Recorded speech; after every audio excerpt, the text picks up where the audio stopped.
Hello everyone, welcome back to Resident Evil 7. I wasn't really planning on doing another video today. This is my second session, but it's been so fun I thought why not. So I thought I thought I would bring up The Hills Have Eyes, which is kind of an odd one. I actually like both the steroids. I'm gonna save that until we take some damage. I actually quite like both the original and the remake, though I do think that the remake is kind of a weird one. The remake is oh, well, that's good. The remake is kind of this weird film,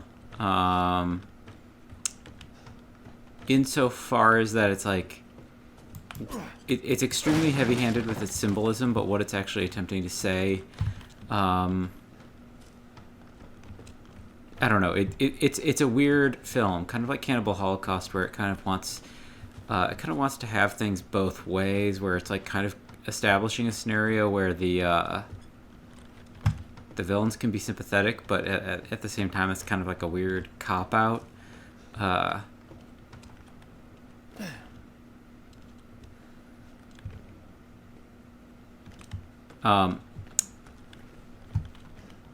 The remake feels like this really obvious, heavy-handed product of the Iraq War era, because it's kind of like, I don't know, it's this story of like these innocent Americans who like self-identify as Republicans chiefly. You look suspicious. No. Okay. Burner fuel I don't need, but whatever. We'll just store it later. And they get assaulted by some mutants in the desert, and we learn eventually that the mutants are cool. We learn eventually that the mutants are like the result or like the outcome of American experiments. Oh, shoulda known. Shoulda known. The mutants are the result of like nuclear tests on the desert. So on the one hand, they maybe should be kind of sympathetic in some capacity, but in reality, there's like very little sympathy for them. Like they feel like kind of an obvious stand-in a sense for, I don't know, like the people of Iraq or something, where it's kind of like it's sort of sympathetic to oh, well,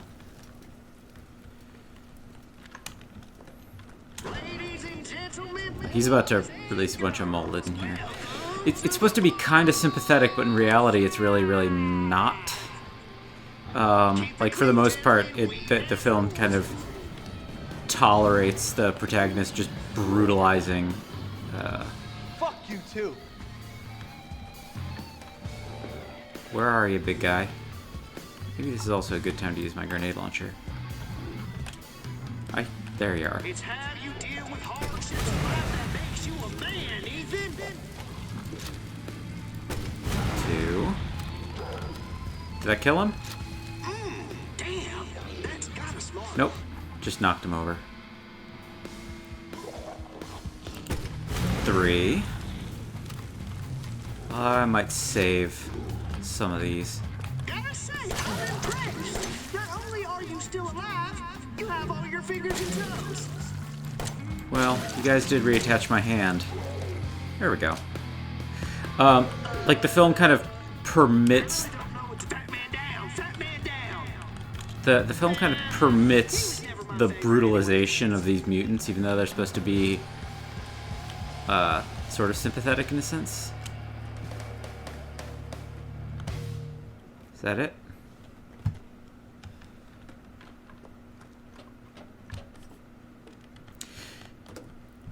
So I don't know, like it tries to present them as victims in a certain sense, but it's also like as victims, they've actually transformed into villains in a way that like allows them to be brutalized. And this is something that kind of holds true of Cannibal Holocaust and such things.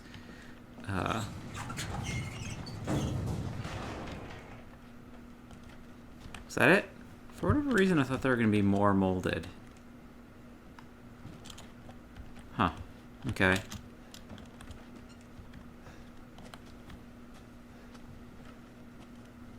Anything in here?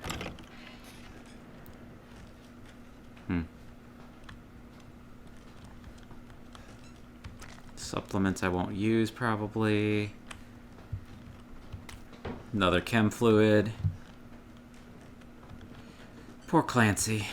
You're next, it says. 1408.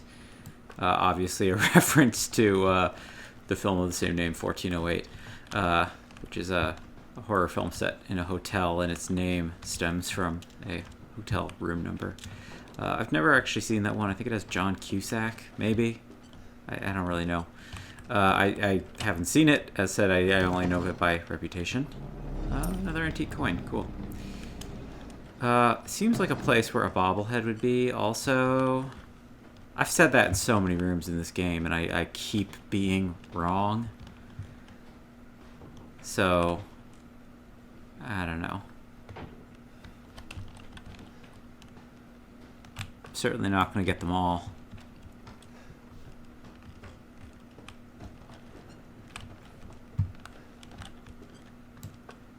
No. Okay. The film kind of permits brutalization of the mutants, and they get, I don't know. Like, this isn't, like, the film presents them as unambiguously bad people, but it's like, they were definitely victims. 1,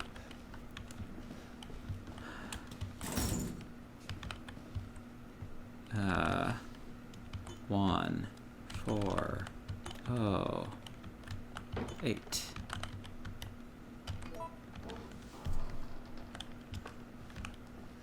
Buddy, this is a test of skills. So Okay, this is the part I have to put my guns and stuff away. Get rid of it. Away, away, away, away, away, away.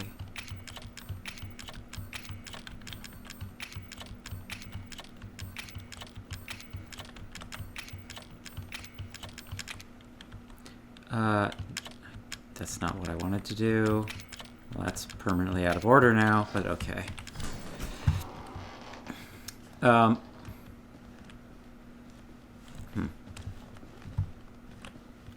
right, here we go again. There you are. Nice day. But it's really heavy-handed as a film kind of about the Iraq War, probably the most intense part of it. That is like most obviously this Iraq War story is after Doug Bukowski, the like son in this situation. What do you say we play a little game? All you gotta do is light the candle and put it on the cake. Kiss my ass. Ethan. Oh, also, the one thing that's changed in this situation is there's a Somewhere. hole in the wall, kind of. I'm not sure anymore. Oh, I do have to light this for that.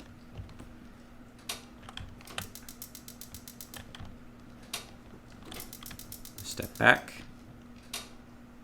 There we go.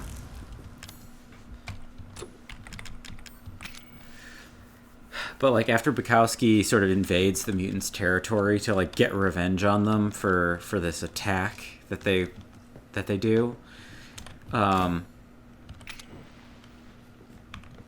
of them like mocks him by singing the Star Spangled Banner, which is kind of signifying that he's like this representation of American power in some capacity. And then to really hammer the point home, when he kills Pluto, who's kind of like the big tough mutant,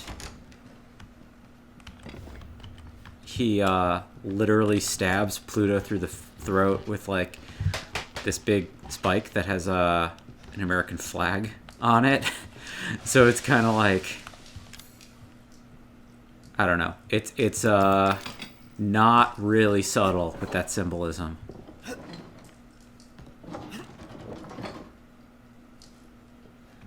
Okie dokie.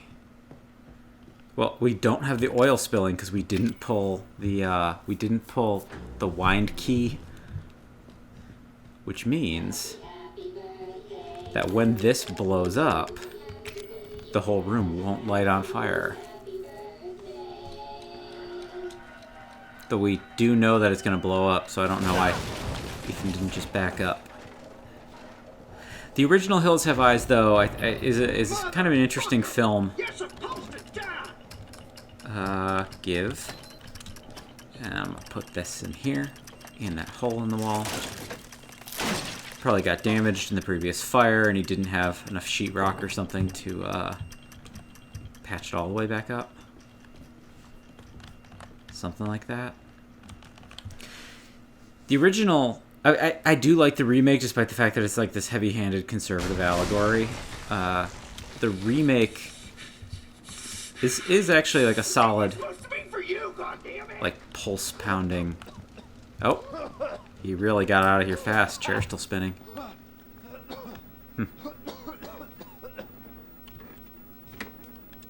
Mia? Mia? Mia! She's alive. Who are you?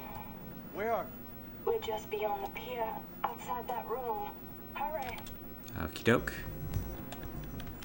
Well now, Ethan. The fuck do you want? You? Dead? Guess that's not in the cards. Not yet. Lucky me. Look, unless you have any more surprises up your sleeve, I suggest you... Now that would be telling, Ethan. And I don't do spoilers.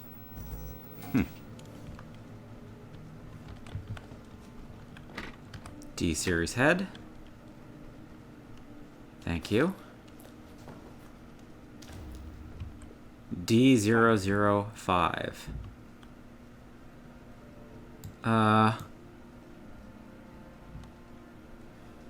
John Allen, manufacturer of portable military furniture. Number 22 Strand, London. It's... Oh, testing map area. Okay, well, that doesn't really help. We already been through here. No, bobblehead. In this room. I gotta be right eventually. Maybe not. I also missed the presence of some treasure somewhere. I don't know if I'll have a chance to go back. I also don't know if I care that much. Because most of the treasure has just been like extra ammo or something. The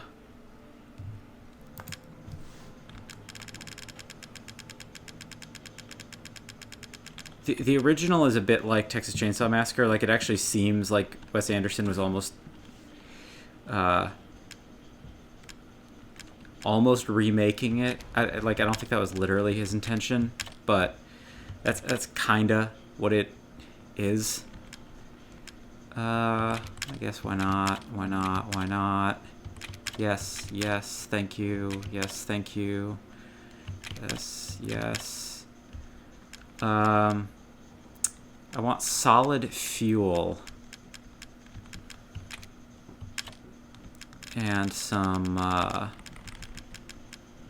chem fluid to make some more stuff, some grenades.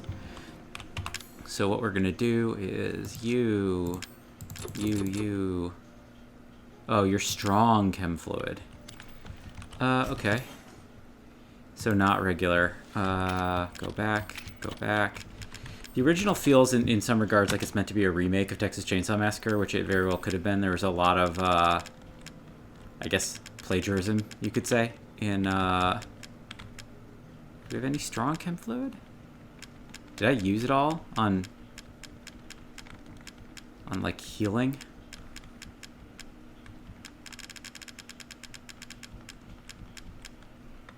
Huh. Maybe I did. We'll probably be okay anyway. We might also get stuff anyway in the coming rooms. Let's grab... I don't think we need the arm immediately, but we can grab that too. I could also use a separating agent to split apart some stuff, but I don't... Again, I'm not too terribly worried about it. You... drag... you... No, stop it.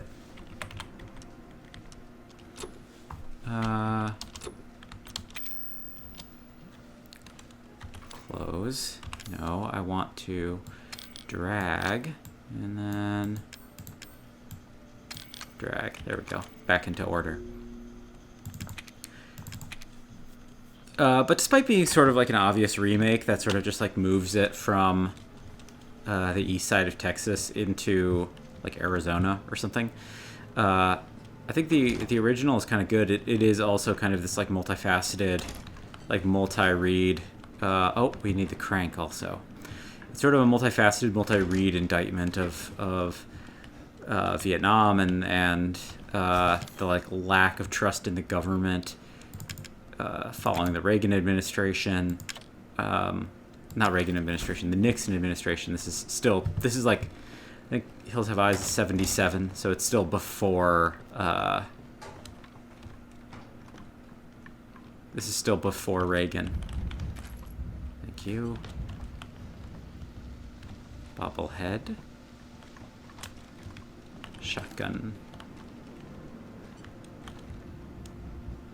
Well, we do have a vest and a ship's wheel. I believe it's technically called a helm, but whatever. It has this I don't know. The Hills Have Eyes, I think both of those films are actually pretty good. Despite my concerns with the political leanings of the remake. Now there should probably be a bunch of guys over here on the way. It's very much similar to certain locations in Resident Evil 4. We also see more damage from that that storm that was mentioned.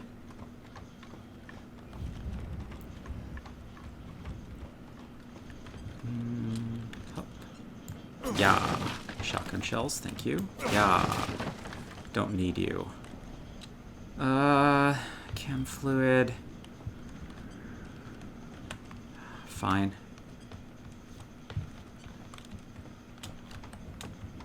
I thought there were going to be enemies between here and there, but maybe not. You. Crank.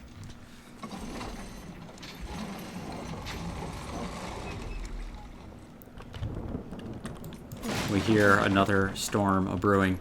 Speaking of multiple ways to read a film, there is something about all this like devastation.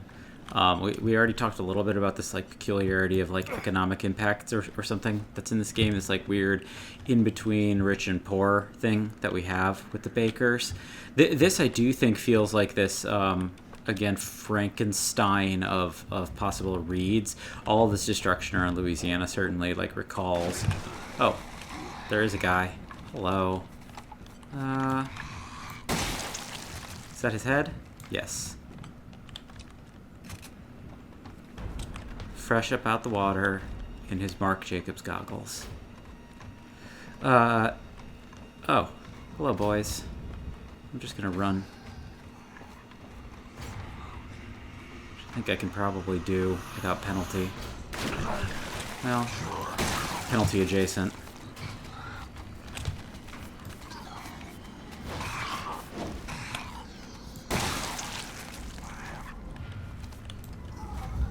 Okay. And you... Oh, no. That's the wrong button. Just to make sure you guys don't follow me.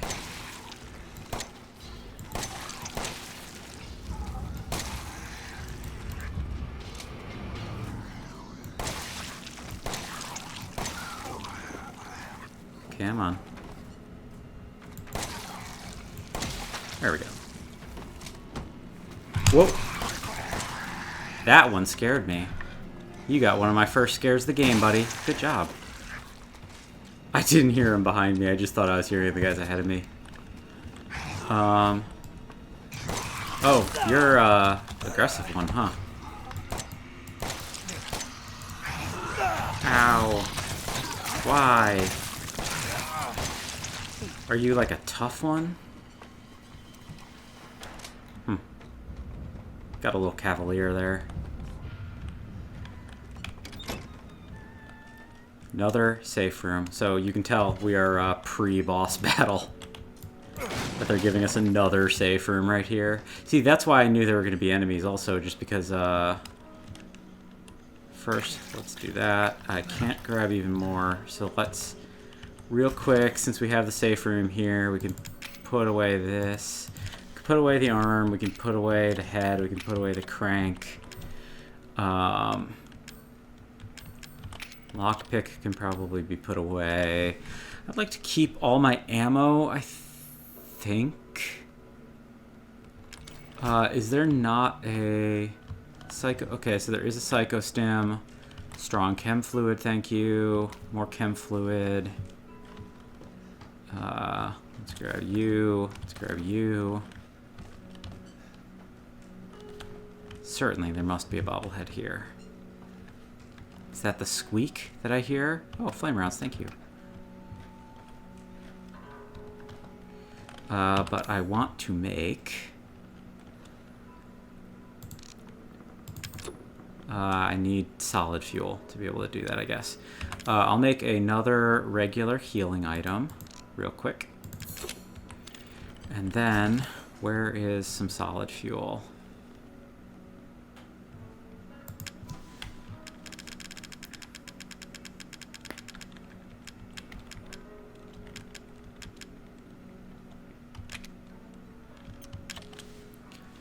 I think we just have enough for the one. That's good though. It's a good number of shots. What do we put away now? You can go away. I could make more bullets, but I'm not... Well, I'm not super worried. Well, I mean, I'm also not really going to use them after this, so I might as well. Let's grab that. Well, actually, you know what? I will be using them. No, let's put you back. I think we're good. I think this is a good loadout. So I think we're solid.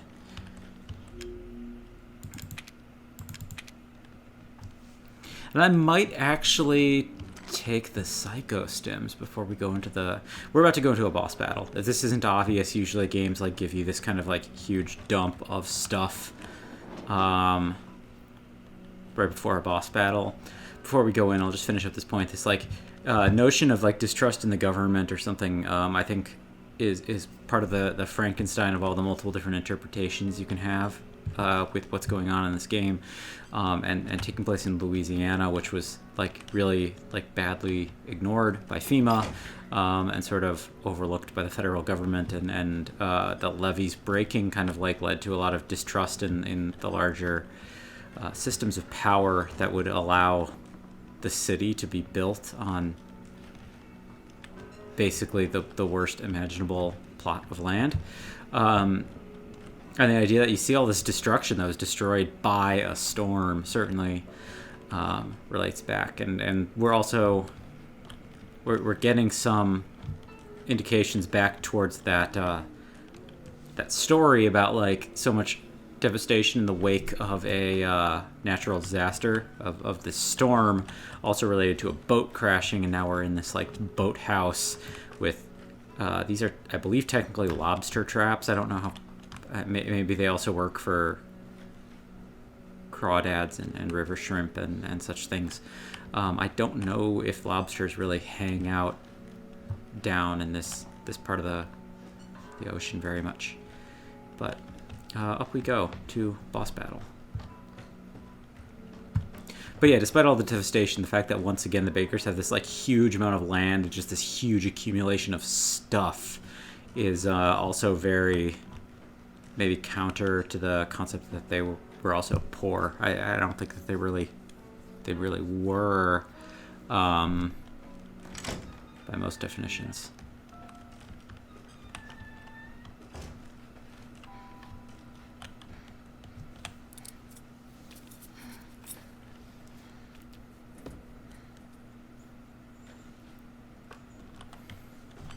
Okay. Before I free Zoe, just peeking around for a bobblehead. There's another backpack. I would love to expand my inventory again.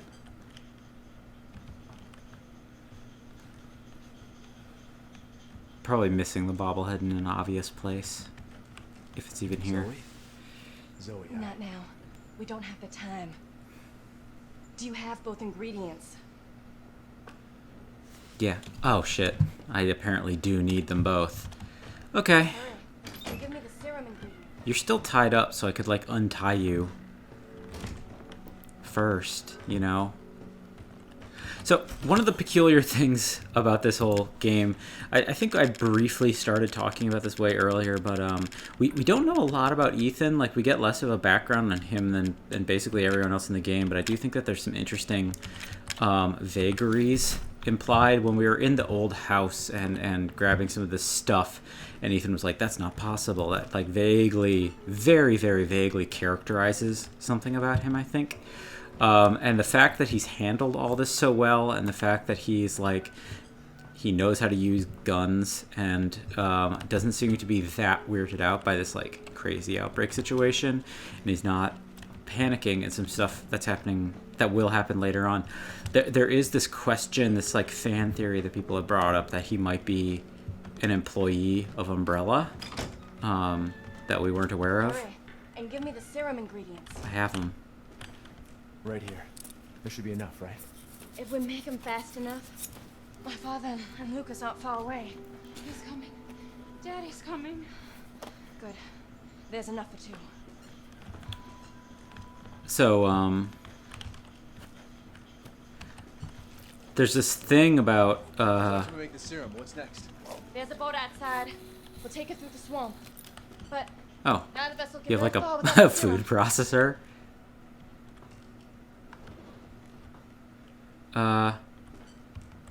Okay. Hey, one of those is mine. Oh, shit.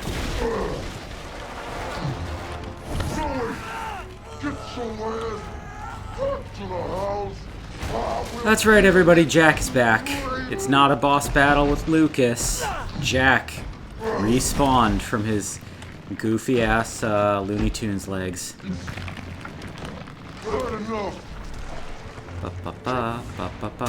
Oh, you knocked me in here. Let's also take those supplements real quick. Where did they go? Here you are. Just so I know where stuff is. This is getting old, Jack. So in Resident Evil style, we have to destroy a bunch of eyeballs all over his body. Some are going to be easy, some are going to be a little harder.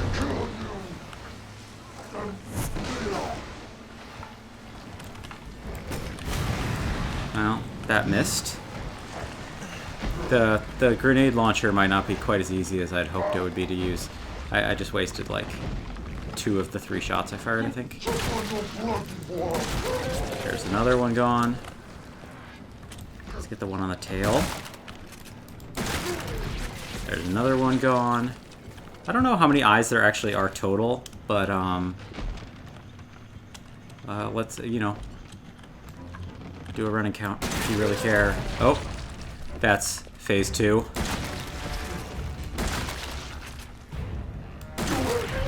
There's another one. There's got to be one like on his underside, I'm sure, that I gotta get by like dropping down.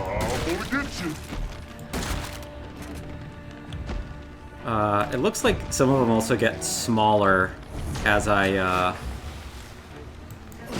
strike at them. Actually... Is there one underneath? Oh. Hello. If there is, maybe I got it with the...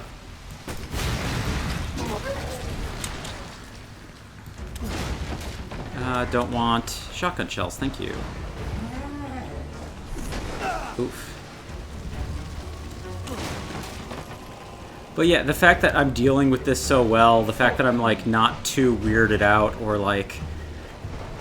The fact that I was incredulous about specifics about the making of the serum also feels like I know more about this world of BOWs than the average person might. Arm. There we go. Is there another one on this arm? Maybe not. Let's drop down. Is there one underneath that I'm missing? On the tail, maybe?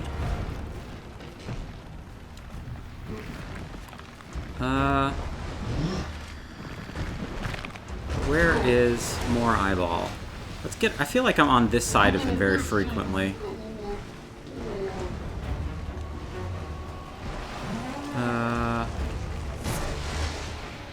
Other eyeballs. I'm not really seeing any. Do I just need to... Is that one on? Not so much. Get up there.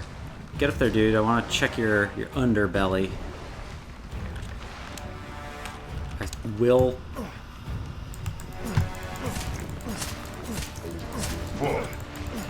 Get up. Go upstairs. Go upstairs, Dad. Go upstairs. I want to see your under eyes.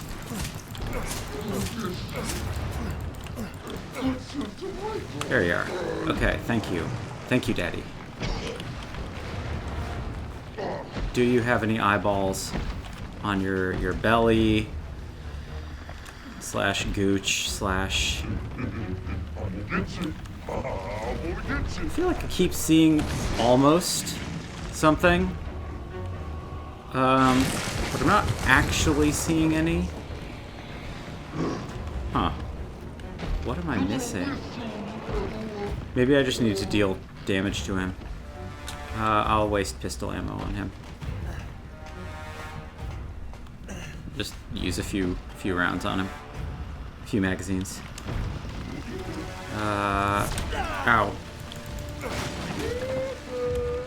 Shotgun shells.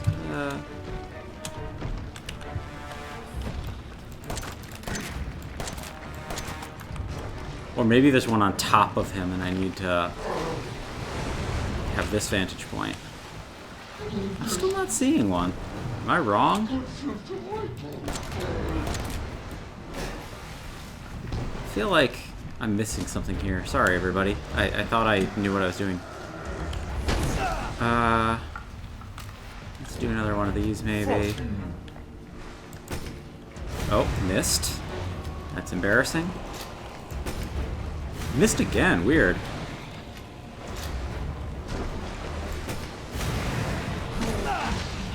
Are you grabbing me? No. I was hoping that might be a grab animation. Is there... Did I get all of his eyes so fast? I don't know. Let's get up on top again, see if we can get another perspective on it.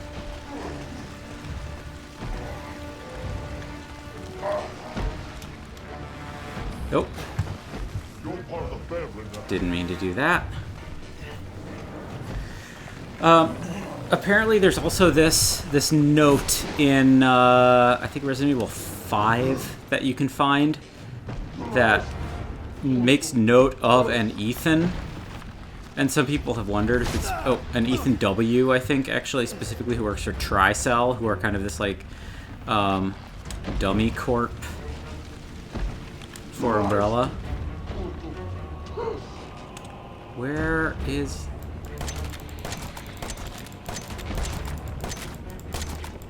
What do I need to shoot on you, Dad?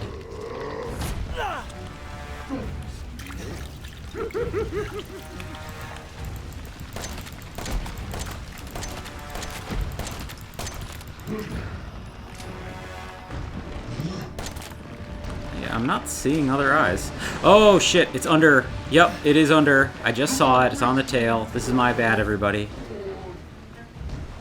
Get up, go upstairs, Dad. Go upstairs. Papa. Papa. Time for bed. Papa. Ging Ging. Set a good example for your granddaughter, Eveline. Get up there. Go upstairs, Dad. I need to shoot your... I need to shoot your underside eyeball. I know you will go upstairs while I'm down here. Papa. Go up there. Don't want to have to go up a ladder again. Thank you. Okay, let's get a perspective on.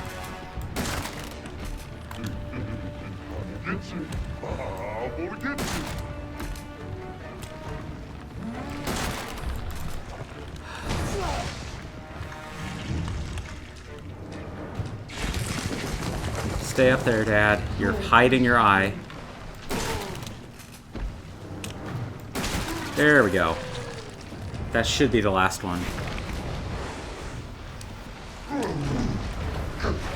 Unless he grows back more or something for a phase 2. Well, he's thrashing. That's sometimes a good sign in a boss battle, sometimes not. It's not letting me... Oh, it wasn't letting me claw him, so that's also a good sign.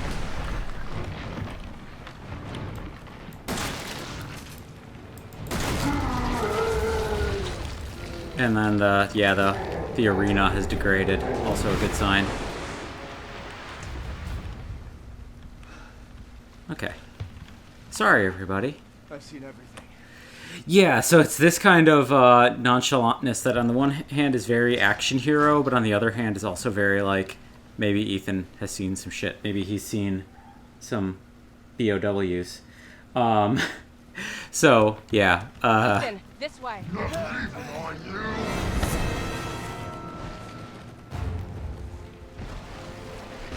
serum on him. You want me to cure him?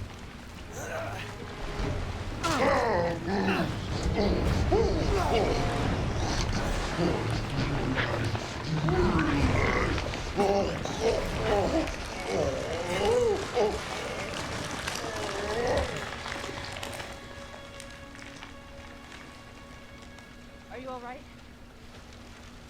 Yeah. Come on. Mia's waiting for us. Okay. Yeah, I think it was Resident Evil 5. There's either an umbrella or a tri-cell document that makes mention of Ethan W. And that would actually sort of... it would fit with something the Resident Evil series has done before.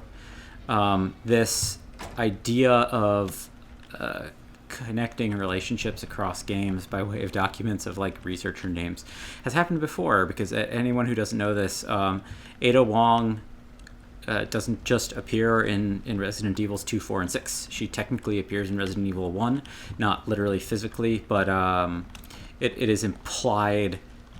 She is referred to. She exists by way of reference in a document that an Umbrella scientist leaves in the first game, which is I don't know. It certainly sets a precedent for this idea that you know, Ethan could be that also. I had to use one of them. There's only one left.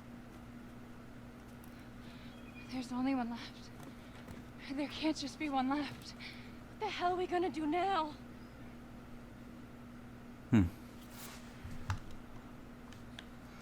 So, in truth, I would actually I would like prefer to cure Zoe. I feel like worse about her being in the situation, in certain senses. But despite the fact that this is a choice. There is actually a... It's a weird choice, because it's not actually a choice. This is a thing Resident Evil has done a number of times, where there's going to be, like, two separate things, where it could be, like, two separate playthroughs or multiple endings or whatever, but it's like there is unquestionably one correct canon thing that happens. Like, there's a canon path, so, like, most of the choices, so to speak, are almost more like hypotheticals. The canon choice is that we give the cure to Mia. And this is this isn't really too much of a spoiler, because even if you just look at the Steam page, you will see that there is DLC called The End of Zoe that is about what is happening to Zoe after the events of the game. Like, there's a canon, at least we think it is canon, sequel DLC about Zoe being left behind. And we also know that Mia, like, appears in the trailers for Resident Evil 8. Like, again, these things are not too perilous, but it's a weird thing, because they maybe could have found ways to make interchangeable, like, equally valid choices between the two of them, but they don't. So the weird thing that happens is that if you choose Mia, you leave Zoe behind, and Zoe's story is continued in the DLC. And obviously Mia also lives, because, as said, she's in the trailers for Resident Evil 8. If you choose Zoe, Zoe will actually die, which is incongruent, again, with the DLC. It's just a weird thing. It's a weird thing, because it feels like they should have found a way that you could choose Zoe, but it still leads into the DLC, so, like, you at least would get to feel like you have a choice. But no, I mean, sorry. Zoe, Fine. I wanted... It was foolish thinking I could escape. But Zoe, Go! Both of you just go! I'm sorry, Zoe. Come with us. I'm sure there's I someone really who can like help. your cool accent. Apparently I belong here.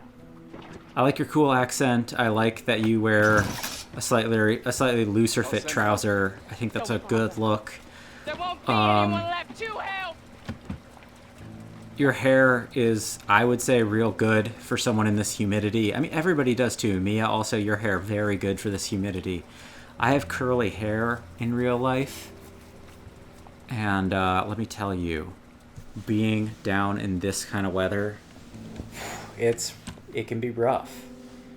Mia, Mia's hair didn't explode into a giant, like a giant bush, so good on you. Use some of them Diva Curl products.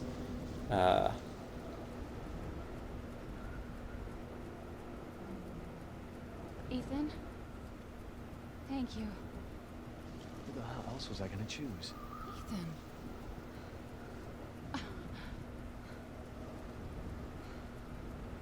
I'm sorry you're offended by me saying I that. know you've been through a lot. We need to talk. You had something to do with all this, didn't you? Mm-hmm.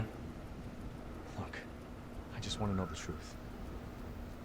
Ethan, I honestly don't remember. Try.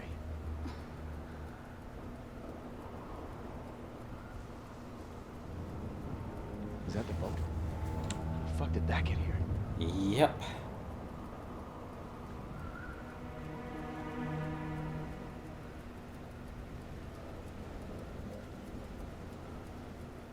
Oh, you're okay.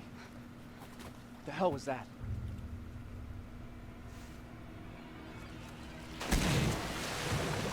What the fuck? What is that? What is that?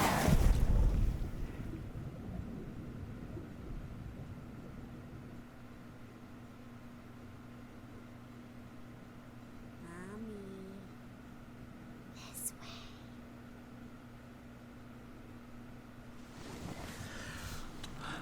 Alright, everybody. So we are now playing as Mia, and we are going to be playing what is generally thought to be like one of the weaker parts of this game. Maybe one of the bigger issues with the game, in fact. So it's not uncommon within the Resident Evil series that you will have to switch perspectives and play as someone else for a period of time. You know, like in my beloved Resident Evil 4, you have a few moments where you get to play as Ashley. Plus they added like the separate ways missions where you play as Ada. That was kind of an expansion pack thing, but even in the base game. Oh, there's Ethan. Hey, buddy. Ethan? Ethan! Nope. The mold is gonna grab him and take him somewhere else.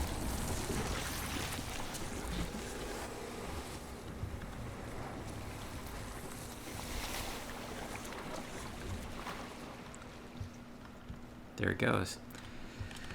In Resident Evil 2 Remake, they do a similar thing. In Leon's campaign, you get a little bit where you get to play as Ada, and in Claire's campaign, you get a little bit where you play as Sherry Birkin. In the Resident Evil 3 Remake, there's a little bit where you play as Carlos. So this is a thing that shows up in a number of the games now.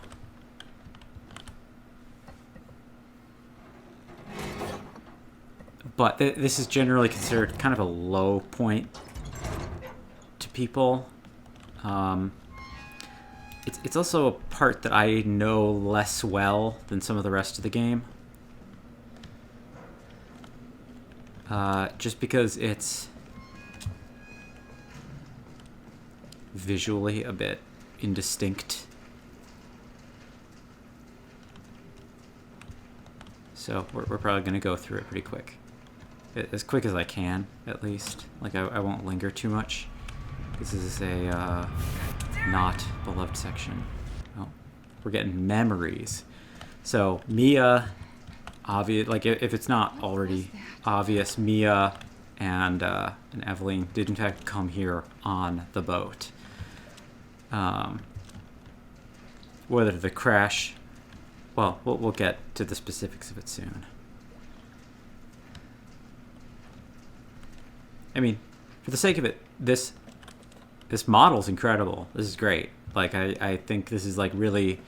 It's actually quite beautiful. Like, some of the texture work is pretty outstanding. Ooh, very cool. Very Bloodborne. We got a bunch of dudes just stuck in a crazy mold growth.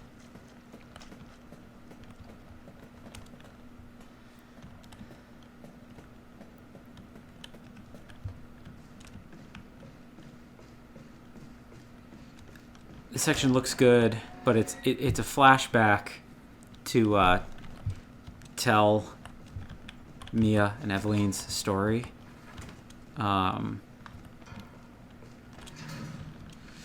Which... They're all dead. The engine room. What the fuck are you talking about? She killed them all. Fuck. What the hell is going on? We need some weapons. Is there any weapons on this ship? I don't know, but... Look, let's go this way. Maybe we can get out of here. Presumably locked. Yep. So Mia is maybe now that she's been cured, maybe this belongs to the crew, she says. Yeah, I mean... Yeah, who else would... Yeah, classic Resident Evil observation.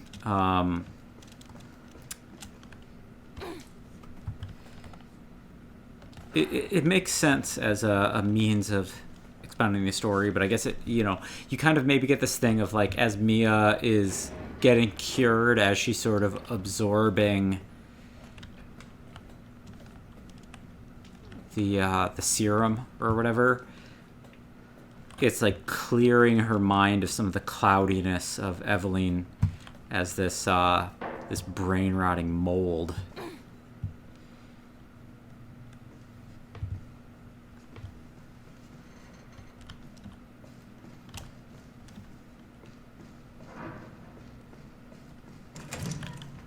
Okay. She's not my child. Oh, corpse. He must have been hiding from something. I mean, probably. Crew register: Captain Ed Carlisle, Chief Engineer Paul Fitzgerald, First Officer Giovanni Finetti, Second Officer Clark C. Walsh, Mechanic Dwayne Chalmers, Communications Technician Jim Stockman, and Physician Gerald Waddell. Or Waddell.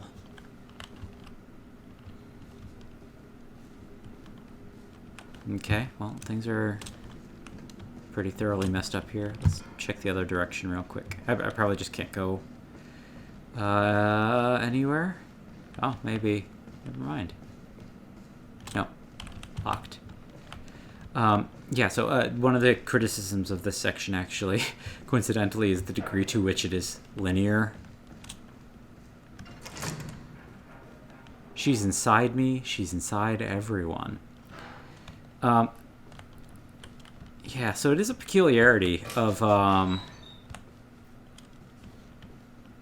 some of these motifs that I actually think is quite good. I mean, on the one hand, it's like just a sidestep to do another zombie infection story, but on the other hand, I actually do quite like this mold. I think it's like a really, really good thing symbolically, and I think it fits the Southern Gothic setting for a whole lot of reasons. Not only does it fit kind of like the decay of the South and like the mildew of this ultra humid swamp, but there's something about the invasiveness of mold as this like completely non-human LNG tanker Annabelle, built 1987, deadweight tonnage 71,000, length 948 feet,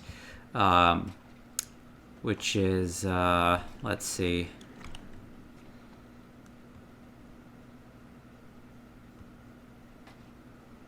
I don't know. That's something like 300 meters for my metric viewers. Settle down, little girl. Settle.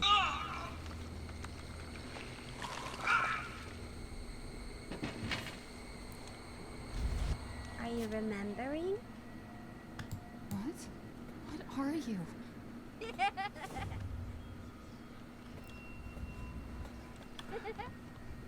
So there is a strange thing, like if I am cured, like why is she still in my brain, then I'm able to see her as this like ghostly apparition. Some of this maybe just comes down to like gaminess, game designness, because you also see her in some of the VHS tapes, and like there's no reason why she should have been captured on camera. But yeah, so the mold, I think, not only fits the setting in a lot of literal senses, but related to this sort of like consume and be consumed thing, I guess you could say, in Southern Gothic settings and Gothic settings in general. You get this thing of like werewolves are like the product of bites and become biters, and like similar with vampires actually as well. I guess that's true of zombies, but like the idea of consume and be consumed, like you are both. You said we could be a family. What are you talking about? It's a funny framing. You get this circle around her head, making her kind of saint-like. Tired of the waiting. Please. Okay, what's this way? Oh. That's an enemy, and I don't have any weapons. Safe room? No. And I don't have anything to break boxes with yet. No. Herb, thank you.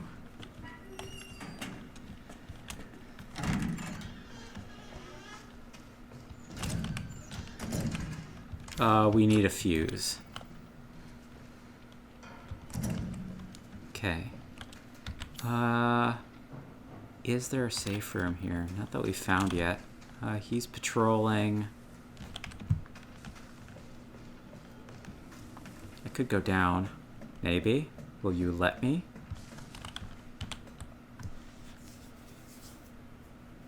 Oh, it will. Oh, nope, never mind. Okie doke. I can't go back.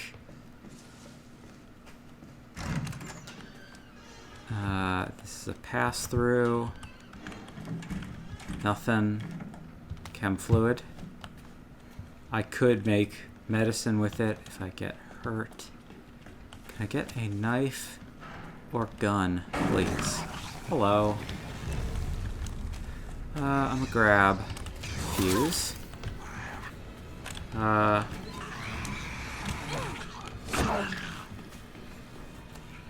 gonna run now.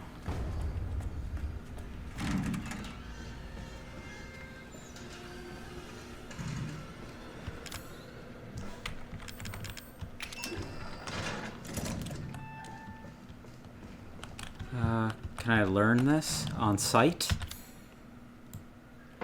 There were a bunch of other doors on that floor. I should probably check before we leave. Even though there's dudes. Will you stay back? Turn around. Thank you. Okay, locked. That is another door to the same room. Thank you. Nothing. A file I will read from my files page when we get to a safe room. Which I doubt this is. Life vest. Cool. That's good. Safety first. Amazon River Cruise Guide. Beauty in the Black Lagoon. Handgun ammo. Cool. If Mia's got a good enough arm, she might be able to throw the bullets maybe at our moldy boys.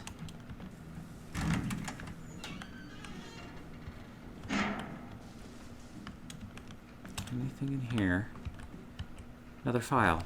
It's too late for us, but at least I can let the world know what happened here. I was on night shift yesterday, so I was taking a nap in the bunk room around noon. I was half asleep and I heard a kid, a little girl, laughing. Or was that all in my head? I woke up at 1930. There was some sort of ruckus in the passageway. Drew, one of the engineers, came in and said that there was something going down below, maybe a riot. He looked pale in the face. He told me he was going down to check it out, but he never came back. It must have been around 1950 when I heard the scream. I went to the laundry room to check and saw Clark being eaten by some sort of blackish monster. The monster turned and started coming towards me, huge, shark-like teeth snapping in its jaw. I just screamed like a little girl and ran for it. I'm now huddled up in the bunk room, shaking as I write this. There's a whole host of those creatures lurking in the passageways now. I can still hear screams now and then, but there's no way I'm going out there now. And that's it. I've written everything I know. Giovanni Finetti. Oh, wrong button. Still can't break that, 'cause still don't have a knife or a gun. Psychostims. Cool.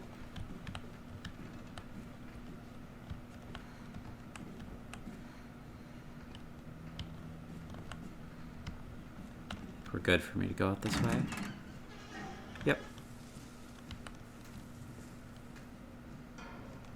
Elevator.